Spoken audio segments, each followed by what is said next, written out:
So what is personal style? The personal style is your unique way of expressing yourself through clothes, accessories and overall appearance. ह्याचा अर्थ काय?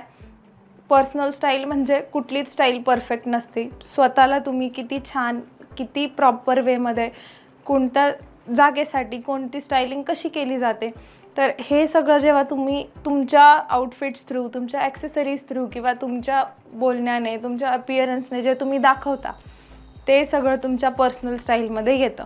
आता suppose 2 जण आहेत, एक खूप फन कॅरेक्टर आहे, खूप जास्त डान्स करतं किंवा जास्त हॅप्पी असतं, आणि एक आहे ते एकदम सायलेंट आहे, इंट्रोवर्ट आहे.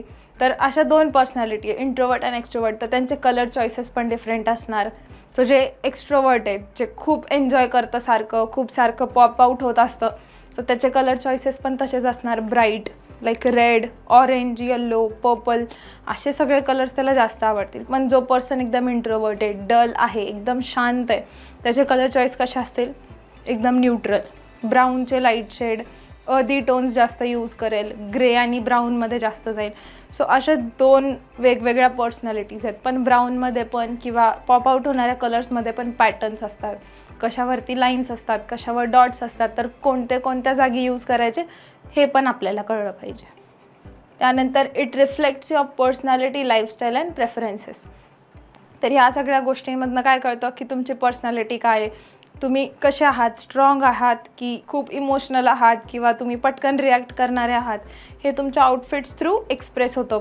रेग्युलर लाईफमध्ये जरी होत नसलं तरी कुठल्या इव्हेंटसाठी जेव्हा तुम्ही स्टायलिंग करता, त्यावेळेस लोकांना पटकन कळतं की ह्याची स्टायलिंग अशी आहे. सो हे किती कॉमन विचार आहे. पण जर ह्याची स्टायलिंग छान आहे, तर काहीतरी वेगळा ह्यानी विचार केला आहे किंवा काहीतरी छान केलं आहे सगळ्यांपेक्षा. सो असं करून तुमची स्टायलिंग पॉप आउट होते.